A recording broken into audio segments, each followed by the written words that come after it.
Welcome to the Cowboy Entrepreneur Show, created and hosted by Scott Knudsen, to explore the crossroads of horses and business. Now here's your host, Scott Knudsen. Hello and welcome to the Cowboy Entrepreneur Show. I'm your host, Scott Knudsen. Whether you're watching our podcast on one of our many platforms or listening to us on the radio in California on our NBC affiliate, KCAA, we appreciate you. And please don't forget to subscribe to our YouTube channel, Cowboy Entrepreneur. Today we have part 2 of a great show. I can't wait for you to meet these guys. You probably watched part 1, but if you haven't, you're going to want to do so. So Scott Robison is here and Lane Robison, and Scott is the founder and the CEO of Camp Cowboy, and Lane is the director, and they're doing so much good for first responders and for the military, and also doing such a great job of keeping our cowboy culture alive. So thank y'all both so much. And Scott, let's just jump right back into it. Would you talk a little bit about how the ranch and Camp Cowboy works with the military? Well, be it that we're near Fort Hood, Texas, and I think Fort Hood's actually getting its name changed pretty soon. I'm not sure the new name, but Fort Hood is the biggest post in the free world. I think might be wrong, but there's 60,000 soldiers that are out there. And if you figure 60,000 soldiers, you got to figure a lot of guys are going to retire, and gals. So this whole community that we're in, that we live in, that the ranch is in, is all military, former military, family of military. It's basically a huge military community here. Because we're so close to there, most of the people that come through Camp Cowboy are either active duty from Fort Hood, and we have quite a few active duty soldiers. We get a lot from the Temple VA, and now we have a VA clinic in Coppers Cove here. So a lot of people come from the VA here, and then just retirees in the local community. Not everybody. We have some Marines, and we talk about the Marines and their crown eaters, but we do have Marines out here. We have Air Force. We've had all different branches. So, but most of our people are Army. Man, that's so cool. That's so great that you all work so close with the military and also the veterans, and helping them place people as well, helping people get placement. Also, you said, I believe a branch brings their horses out and rides with y'all. Is that correct? Yeah, so we have the first Cav horse detachment. So they're an active duty horse division. They still wear the stuff from the old cavalry days. They do a lot of stuff. They ride in parades and rodeos. They're part of the advertising for the Army, but they do a lot of parades.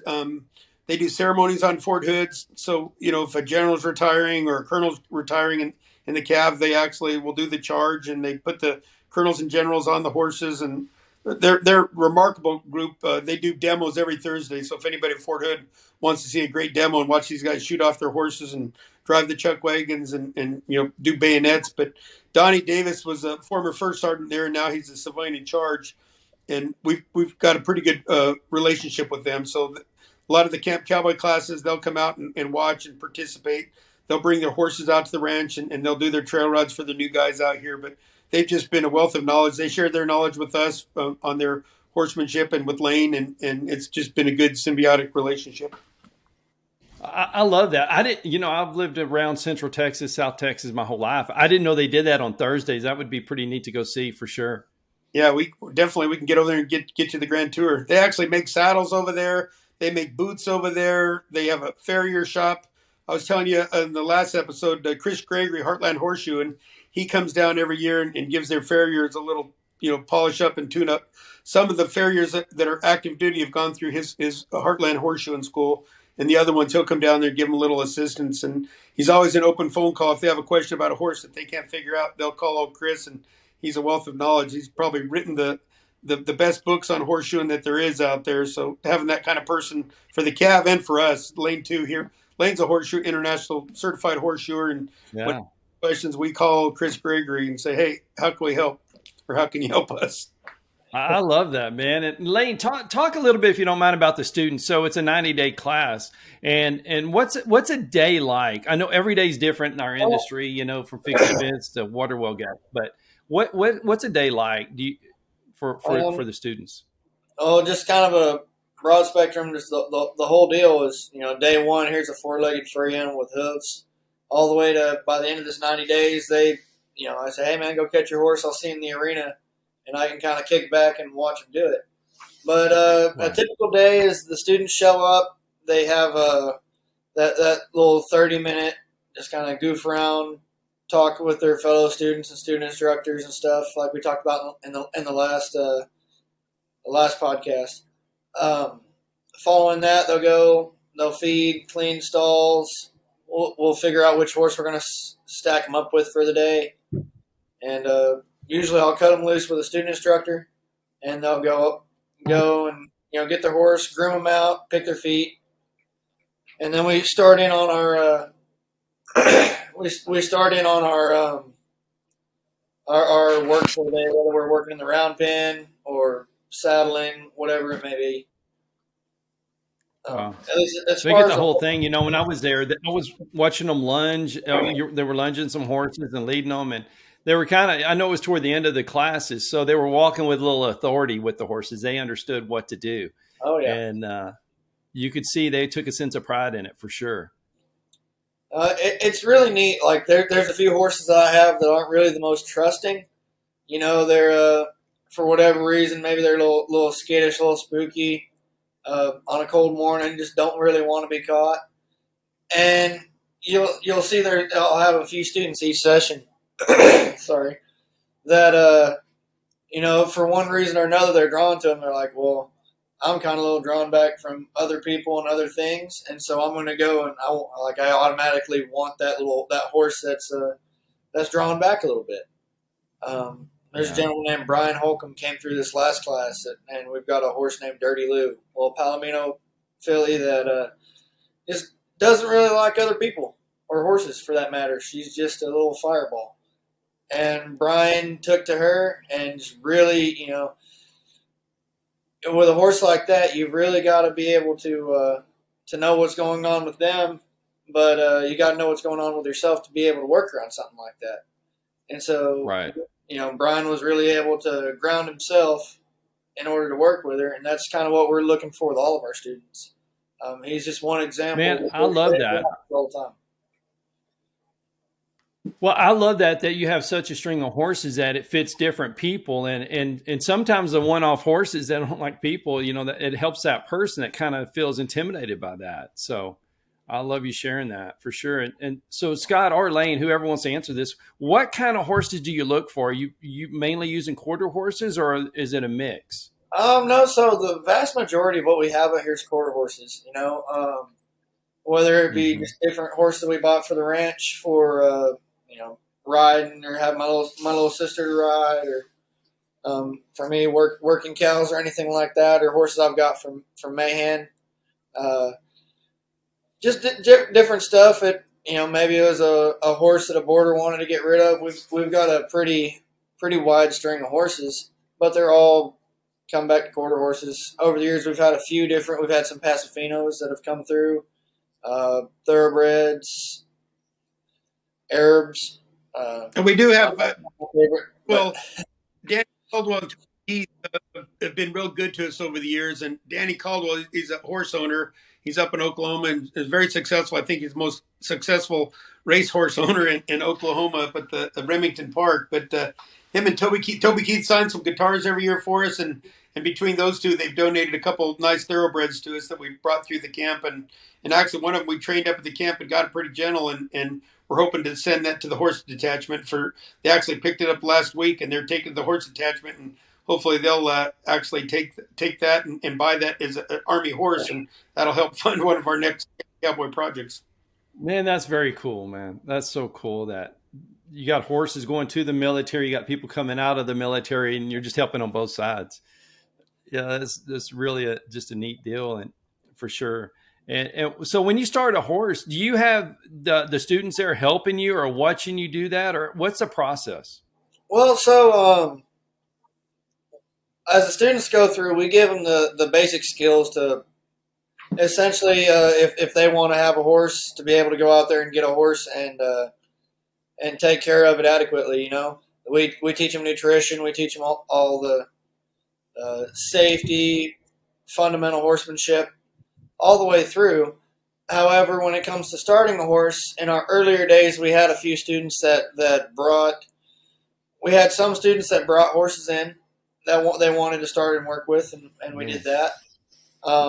However, these days, if I'm starting a young horse, it's kind of more of a clinician kind of deal. I go in there and I explain to them what I'm doing. I show them how I'm doing it.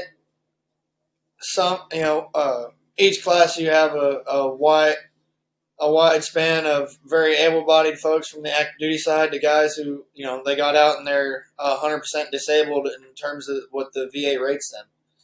And so, you kind of got to cater the class to the person. We have kind of a baseline of how we do things. However, it's different for every person. You've got to kind of adjust fire a little bit for everybody. I got you. Some people are perfectly comfortable doing stuff, and some of them, they're a little more reserved. So you gotta do some other things with them. Wow, I love that, man. And Scott, would you mind talking a little bit? I know you have a lot of people coming out there that just want to maybe watch or learn or be a part of, like NFL athletes or Olympians and just different people. Would you talk a little bit about that? So part of the class is we want to connect with the person, the students, and we want them to show them different outlets. Or, some of the guys, we try to get them jobs when they're done.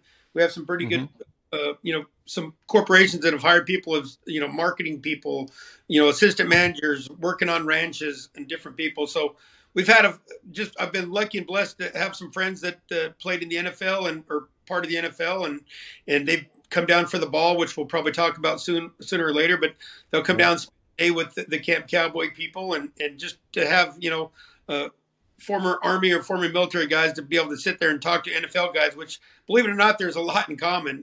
Guys have had traumatic brain injuries, both from NFL to guys that get blown up in Iraq, so there's a lot of connectivity between the former NFL guys. We've had some Olympic sprinters and trainers and some sports medicine doctors come down here, and it's nice because those guys will pick up their phone and they can call these guys and talk to them if they have questions. We've had a lot of very, very successful businessmen and women come down here, and I like to bring them out to the ranch just to talk to the students and make a liaison. So you never know if the students want to get into some kind of business. All these business people are always opening arms to, hey, how can I help you? How can I get you on the right azimuth to the career you want? So it's neat to have a vast majority of different kind of people that come out here and spend some time with the students.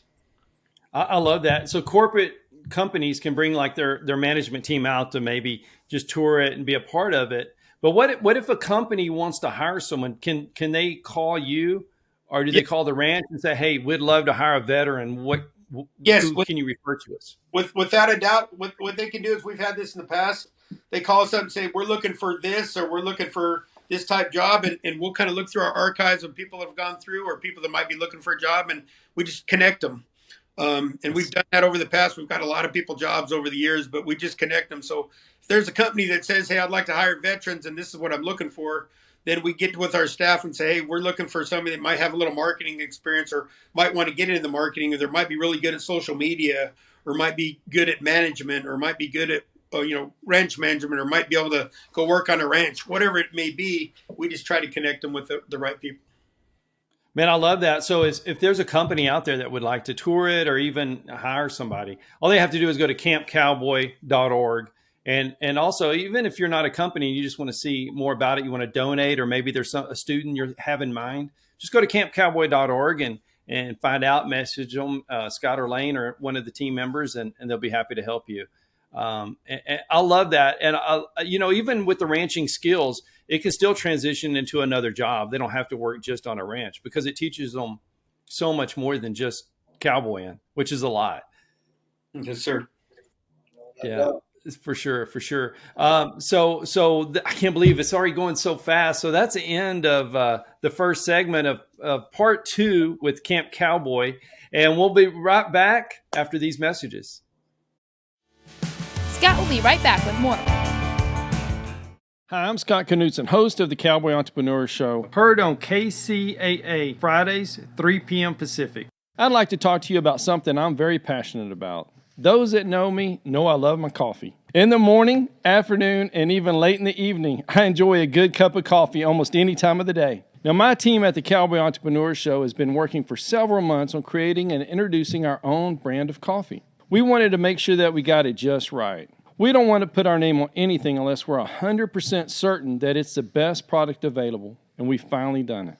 We have created a wonderful line of coffees, 13 fantastic flavors offered in whole bean, ground, and K-Cups, any way you like to brew your coffee. Now, each of our coffees carries our brand, the very same brand that we put on our horses, our trailers, and our chaps. So you know that this is a quality product. And we only use 100% Arabica beans, the very best beans available. Just listen to some of these wonderful blends and flavors. Jamaican Me Crazy, Honduran San Marcos, Chocolate Cherry Amaretto, Breakfast Blend, and my very favorite, Haley's Blend. A coffee so good, we named it after my daughter. You can order these coffees today by going online to javacowboy.com. That's javacowboy.com. And if you order today, you can get an extra 10% off your final purchase just by entering the promo code COWBOY on checkout. Remember, that's promo code COWBOY for an extra 10% off. Just go to javacowboy.com to order your coffee today. Hello and welcome back to the Cowboy Entrepreneur Show. I'm your host, Scott Knutson, here with Camp Cowboy.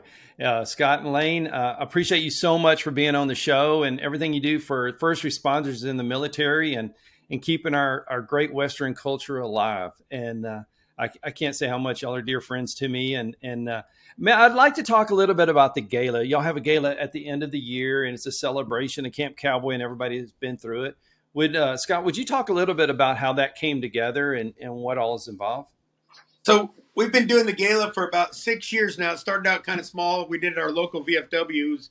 We have 2 VFWs that have donated every class and have helped us out over the years. But we started out there, and then we kind of outgrew the VFW, so we moved to a local event in a very large facility. But it's kind of a celebration of the year. We talk about we usually do the graduation of the last class that was the fall class, and we give our end of year awards, some fantastic awards for the people that participated through the year.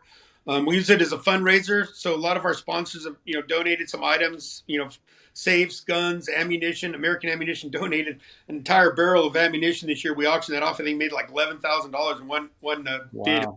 Crazy, but a lot of people bring some interesting items. We auctioned off some guns and some clothing and you name it. I think we had some actors sign some interesting things that we've donated over the years, and George Strait's donated a guitar every year. We've had Toby Keith donated guitar, and Ted Nugent donated a couple guitars and all kinds of stuff. He's a great fan of us, and him and Shemaine.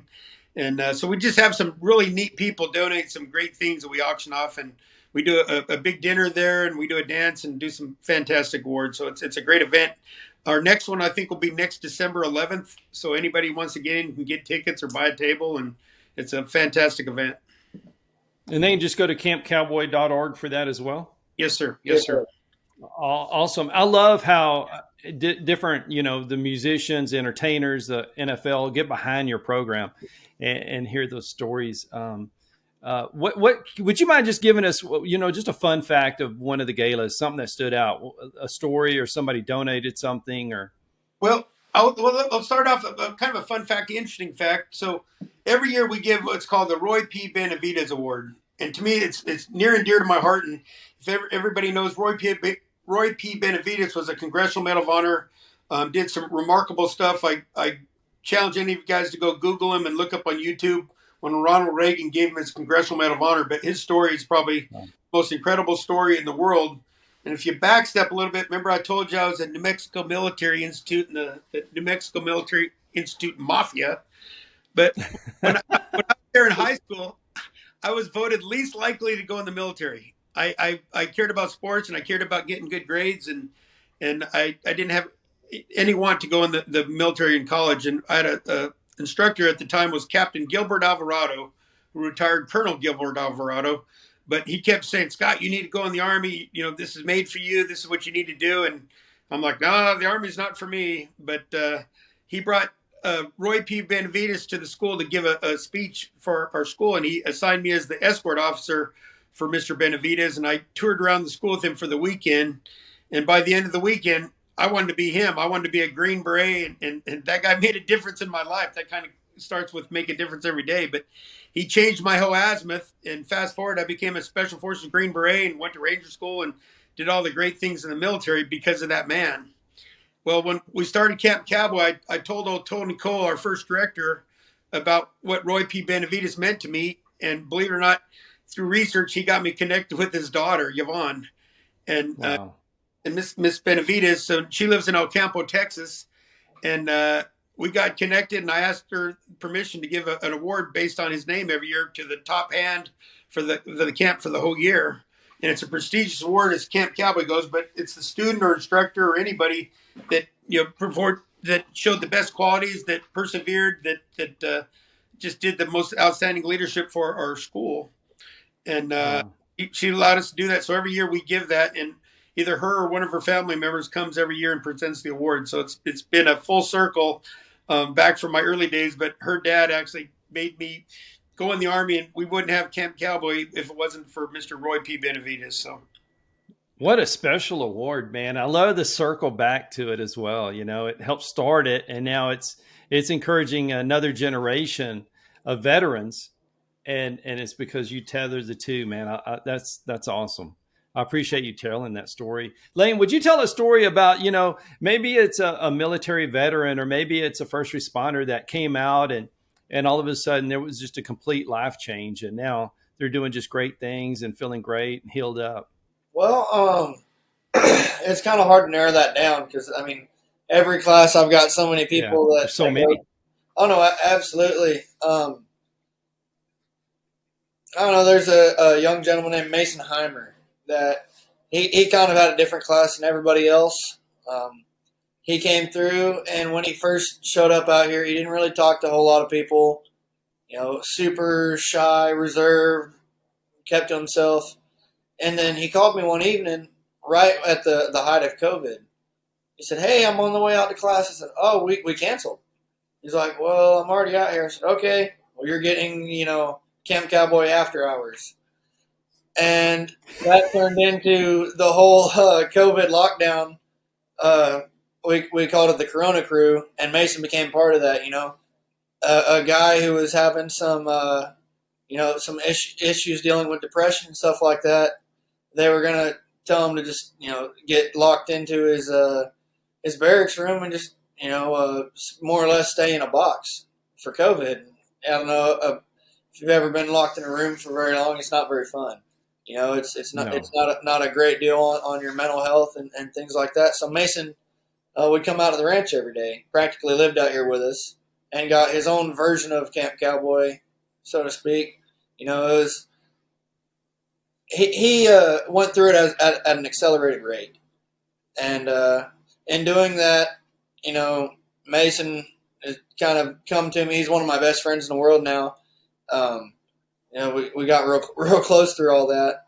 But he said that this program and what we do had saved his life, and he's super open about it. And so every class that he can be here for, he's here, and just all you have to do is say jump, and he'll say how high. He's completely invested and wants to give back to every student he comes across. And Wow. whether That's so cool, man. It's so great that you just didn't say it's after hours or we're closed or anything. You're just, come on, and you just start a relationship like that. You don't, so to speak, box them out. You leave the gate open. Well, so like this last class, I had a bunch of students who are like, well, what are we going to do for the space between classes? You got pretty much the whole month of December and January, and everybody's used to coming out here and seeing everybody every day. Well, I told the students, I was like, well, we can have a scheduled deal on every Wednesday to come out and meet. I was like, the ranch is always open. I was like, whether I'm here, Dad's here, whoever's here, I was like, there's always somebody here, and y'all are always welcome to come out. Long time before I became director of the program, I think it was one of the students actually of when we were just doing the pilot program when we first started. I woke up to get a cup of water or something when I was in high school, and I look out and the lights are on out here at the barn. Oh, what's that? So I just hopped in the buggy, drove out here, and there's one of the students. It was like 3:30 in the morning. He's out here brushing a horse. I was like, "Hey man, what you doing?" He's like, "Oh, I was just having a bad night.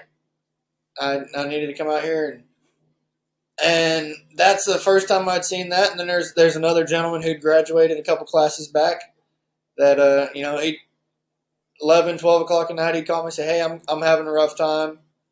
I'm just going to go out on the ranch and go pet on some horses. I said, all right, go ahead. And so, even if we're not here, we're not with them, this place that we've built around veterans is a safe haven for them. If they're having a bad deal, rather than going and getting in a bottle or, going out and doing something stupid at a bar or whatnot, I want to go and cling back to the program. I want to come and hang around horses. And countless other program affiliates, they go out and they're doing well on their own, and if they stumble, or especially when they start doing well, they're like, well, we want to come back and give back to the program. It's kind of like a big magnet. Or for anybody who's around my dad much, we call it the Scotty Vortex. And this place just pulls it back. It does. It absolutely does, for sure. The Scotty Vortex. I feel it, man. I know it happens because I can see the way people, just react to both of y'all, and to the family and to your wife that works so hard as well, Scott. Would you talk a little bit about how the program's changed? It just keeps getting stronger and better and bigger and a bigger reach. What kind of changes have you seen? Well, early on, our classes were like 3, 4, 5, and then maybe 6 was a big class. And I think this class, we're up to 20 something or more. So it's grown. Wow. But because you don't want to say no, you have people that want to get in, and we're thinking, 10's an ideal for the class, but then all of a sudden more want to get in, and like, we'll make a way. We'll figure out how to get more people in. We have more assistant instructors. We'll rotate horses from day to night, and we find a way to make it happen. But it's just getting bigger and bigger and bigger. We did a really nice a lady by the name of Jackie Bunsey did a 5K run, and we're the sponsor for a 5K run. We actually took a donkey out there and ran the 5K run with some of our students. But so we're getting some other sponsors there. Our local community's kind of getting around us. Our Chamber of Commerce comes out here now. We have a lot of local businesses that want to come out there and take part and see what we're doing out here. The local community, like I said, the VA is expanded now. A lot of the different groups from the VA are coming out here. Fort Hood has what used to be their Warrior Transition Unit. It's, I think, what's the name of it called now? It's called the, anyway, but it's the same as the Warrior Transition Unit, but they're bringing their out now. They're active duty soldiers that are kind of in that transition where they're getting out. But this just kind of it's growing bigger and bigger.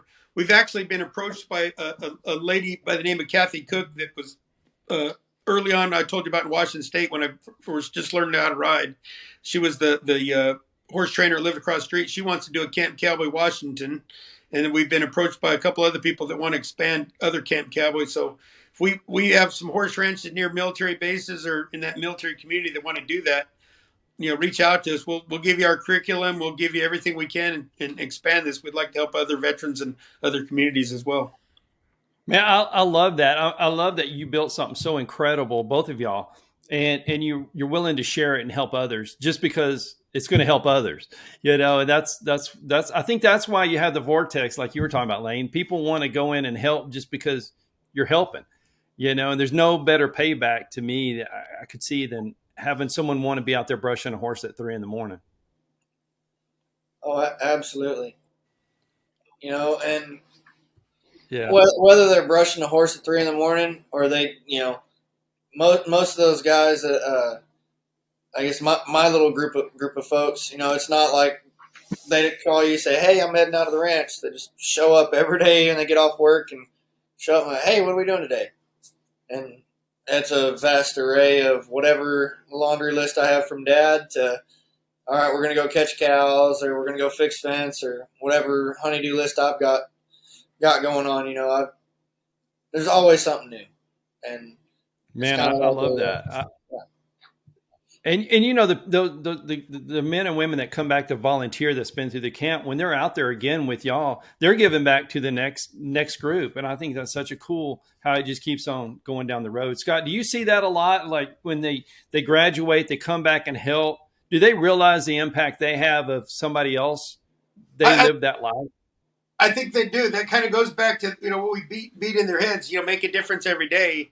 And I kind of the handshake agreement early on. I'm like, hey, you're going to go through this program, but I want you to not just in the camp wise, but every day in your life, wake up and say, how can I make a difference in somebody's life? And I think they get that spirit, and as they come through, they want to come back the next class and help somebody else out. And they, the next class after that, and the next class after that, and it's just a neat little community now that they're all giving back, and it just perpetuates itself. Man, I love it. I know when I was out there, I think you received a phone call from a company looking for somebody, just saying, hey, we need somebody to help fill this role. And do you know anyone that would be a perfect hire for us? And they're just calling, asking your opinion. And so many people. It's a great way for businesses to staff up. And especially nowadays when people are looking for help, it's a great way just to go to campcowboy.org and find somebody to help out in a great role. Yes, sir. Absolutely. Yeah, I love it. So we're coming up on another break, and it's going so fast. I say that every time, but it really is, Yeah. But we'll be right back on the Cowboy Entrepreneur Show with Camp Cowboy with Scott and Lane. Thank you for listening to the Cowboy Entrepreneur Show. Scott will be right back with more. For more information on Scott Knudsen, the Cowboy Entrepreneur, visit us online at cowboyentrepreneur.com. Hi, I'm Scott Knudsen, host of the Cowboy Entrepreneur Show, heard on KCAA Fridays, 3 p.m. Pacific. I'd like to talk to you about something I'm very passionate about. Those that know me know I love my coffee. In the morning, afternoon, and even late in the evening, I enjoy a good cup of coffee almost any time of the day. Now, my team at the Cowboy Entrepreneur Show has been working for several months on creating and introducing our own brand of coffee. We wanted to make sure that we got it just right. We don't want to put our name on anything unless we're 100% certain that it's the best product available, and we've finally done it.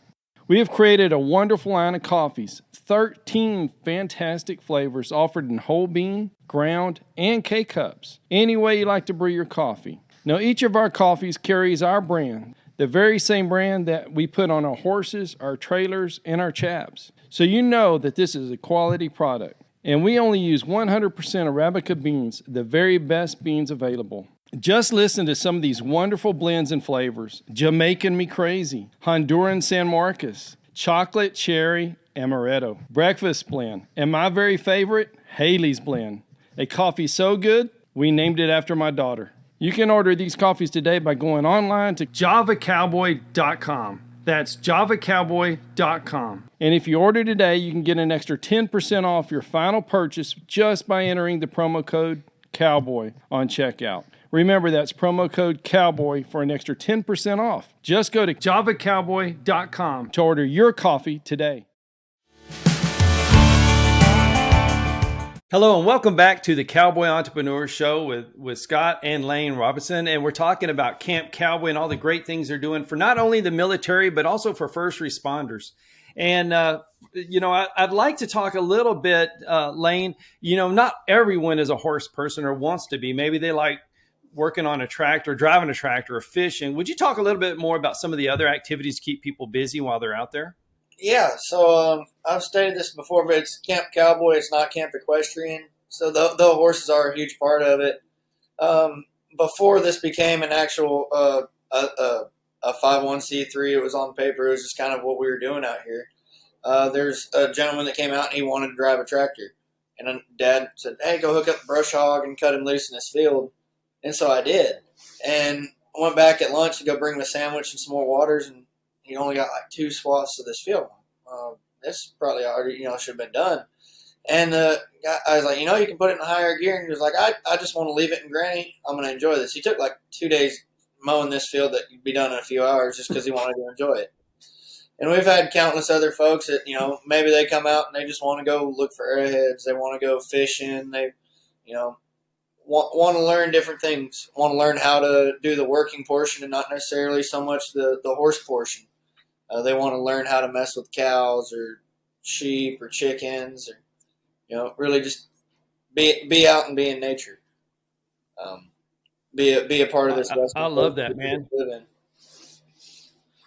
Well, Lane, when you see somebody come out there and just say if it's a military veteran, he wants to become a plumber, do you really have him work on water lines and different things like that to kind of help gear him toward where he's going, or do you have him do other things to get there? Well, they try to stay pretty well rounded. If somebody has a set goal that they want to do, through this insane network of people that we have, it's pretty vast. We've It's know so a lot cool. of folks, yeah, and so we try to kind of place them in a good area to learn that trade. However, as they come through the program, we'll have water lines break, we'll have fences break, all sorts of different stuff. So we just try to kind of keep it at a baseline for everybody, especially if they're able-bodied and can do it. I love that, man. I love that. Well, Scott, would you talk a little bit about if companies want to donate or help out? You have so many incredible volunteers and employees, and how they can have their funds go to either growing the campus or maybe even going to turn one of those volunteers into a paid staff member. There's so many different ways to participate. Would you talk a little bit about that and how they can get in touch with you? Yeah, like I said, if you go to campcowboy.org, but we're always looking for 100% of what we make on that goes to paying the employees. And that's, like I said, Cargill donates a little bit of feed, and the ranch pays for a majority of this stuff. But we'd like to get the employees, or hire a couple more employees and to get bigger staff. What we have and what we make at the ball every year in the company is kind of just getting us scraped along. We're kind of working on fumes, but I'd like to get the staff a workable, a little bit better wages, and I'd like to hire a couple of those volunteers that have been out here for 4 years and give them a little money. And the volunteers that drive farther away, we give a few of them a little bit of gas money here and there just because they drive an hour and a half to come volunteer. But we'd like to be able to give them a little bit more for their time and effort coming out here, to reward them a little bit for helping out. Man, I love that. And any corporations that have any kind of tack or nutrients for animals or any supplements would always, we test bed for people all the time. We've had some, a guy, Cowboy Up, has some feed products. We tested out some feed products for him for weight gain for horses. So we're always looking for partners that want to bring their gear to us, whether it's saddle blankets to bridles to halters to bits to you name it. We'd love any kind of partners that have any kind of cowboy wear that we can get out there and test out for them, and try out for them, or promote for them. Man, I love that. And plus, it's a write-off for the companies. But more importantly, you're doing such good work. It's helping people. And that should be the main reason. But if some companies get behind some of the volunteers and turn them into where they're making a living, or it just makes it better, where they're going to stick and do so much more good for other people, for sure. So what do you see, Lane, as far as the future of your role as the director of Camp Cowboy? What would you like to see as y'all grow and get more vast? When I first signed on for this, I just freshly come off of working for Larry Mahan and had a pretty new arsenal. A lot of things I learned up there, and so I kind of took the program by storm and completely flipped a few things and really made it kind of a little more rider intensive.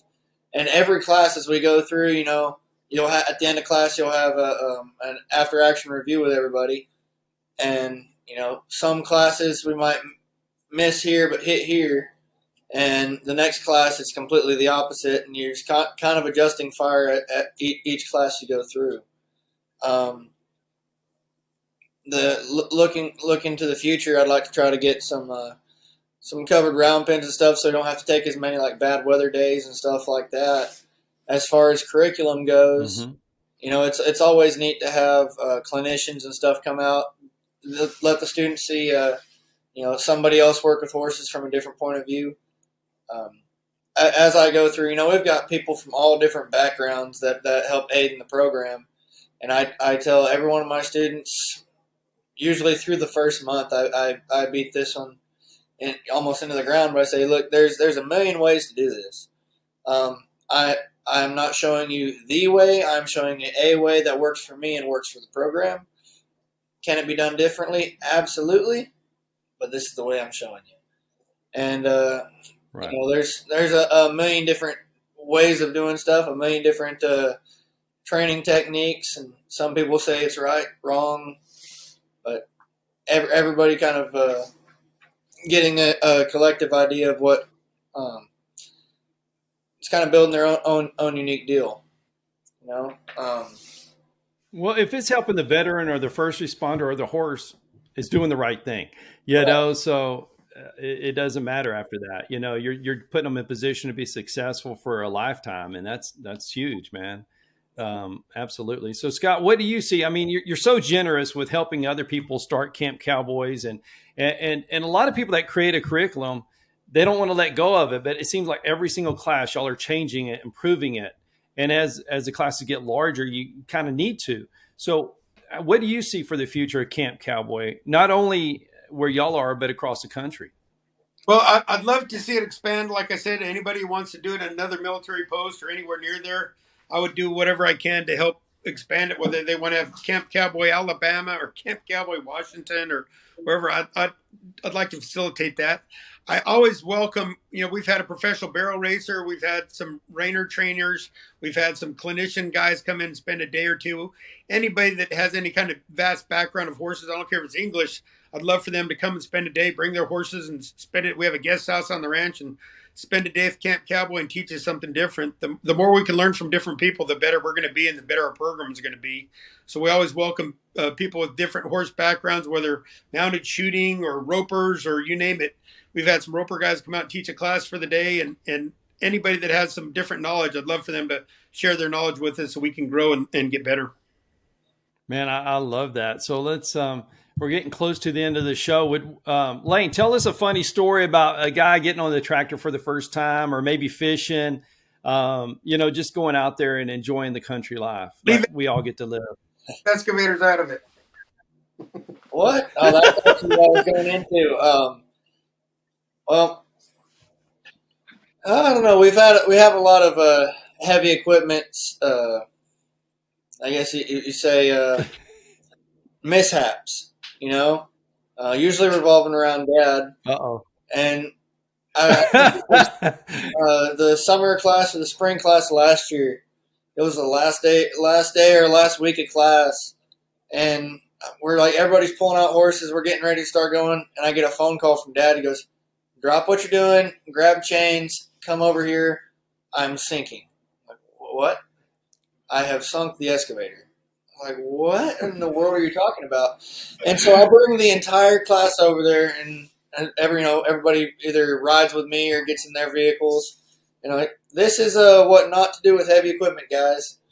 And then we spent the next 2 hours trying to pull Dad out. It wound up taking another 2 bulldozers and another excavator, and we wound up getting it out, but all the students kind of jumping in there and learning the correct way to unstick something that Dad stuck, which is he's got a talent for it. Not quite the knack.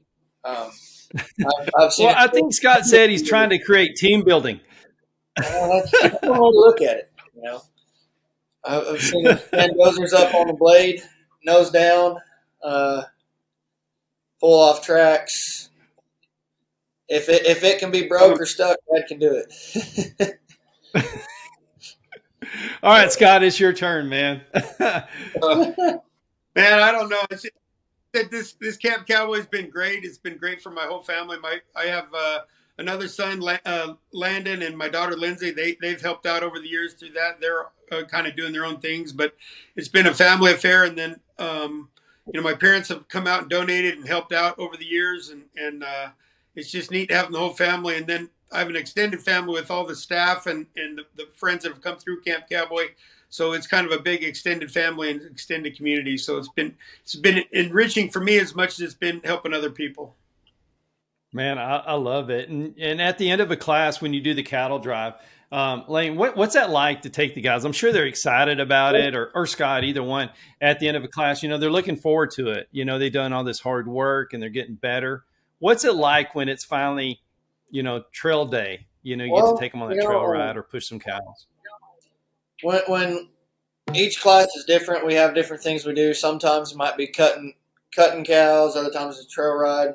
But it's really neat, towards that last couple weeks of class when everybody's kind of on autopilot, it's really neat to sit back and see what you've been able to teach these guys and see how they're taking it and run with it. Some people are still pretty reserved with it, and other folks just take it and absolutely run. I had some students this last class that everything that I was teaching them, they were going home and doing their homework on it and looking up stuff. And And so at the end of the class, I mean, they're really rolling and firing on all cylinders. And it's just really neat to see this thing that, you can visually see what exactly you taught them and how they're doing it and taking it higher, or, whether we go out there and we're working cows, we're going on a trail ride or different things. I think the first class I taught, one of the neatest things, there's a fellow named Mike Nadeau. He can't really speak too plain, can't really walk very well, but you put the man on a horse and he can get around. And I had my assistant director at the time, Katie Stam. We worked really well together because I'm kind of very go ahead, send it. And she's very reserved and kind of motherish. And so Mike kind of looked at me and said, Lane, you know. And I was like, all right, Mike, let's do it. And so I got Katie's attention and unclipped Mike from a halter, or the horse he was on from the halter. So go ahead, Mike, and let him go chase cows. And you actually can find the video on our Facebook. But a gentleman who'd had was it a brain aneurysm? I believe is what it was. Yep. But yeah, so a guy who can't really walk very well and can't really talk very well, going out there on a dead broke horse and cutting cows, at the end of a class. And that was my first class that I had taught. I've kind of got through the battle rhythm of it these days, and we're really, moving a lot better. But that was a really cool moment for me, seeing Mike out there who rides better than he can walk. It was a really neat deal. What an incredible story. And Scott, so all the alumni that go through the camp, do you have I know they stay in contact, some come out there, but the list is just getting longer and longer of alumni. How do y'all keep, all of them together? Do y'all have do they get to go to the gala, or how do you stay connected? A lot of alumni come to the gala, believe it or not, throughout the year. They come to either every class. Most of the alumni, very few of them, unless they moved away from the area, don't show up. They'll show up at the ranch. They'll show up and participate in the class, or come watch in on the class, or just check in on the ranch. I'll say 99% of them live in the local area, and I see them probably monthly, if not weekly. That's so awesome. It's quite neat. So wonderful. Well, Lane, Scott, thank you so much for everything you do, and for the military and first responders. And please let the volunteers know out there how much it meant to me. The way when my wife and I went out there, we just had a great time. It meant so much. And thank you for what you do. And please, if you're a company looking for veterans, or you want to donate or help out, go to campcowboy.org. And if you have somebody that might be a good student, go to campcowboy.org and get in touch with these wonderful guys, and please get behind Camp Cowboy. And once again, thank you for being on the Cowboy Entrepreneur Show. I appreciate everything you do, and thank you, Scott, for your service. Appreciate it. Yeah. Thank y'all for watching the Cowboy Entrepreneur Show. Thank you to all the great sponsors of the Cowboy Entrepreneur Show. If you or your business is interested in being a sponsor of the Cowboy Entrepreneur Show, please call our office at 830-992-1786 or visit our website, cowboyentrepreneur.com.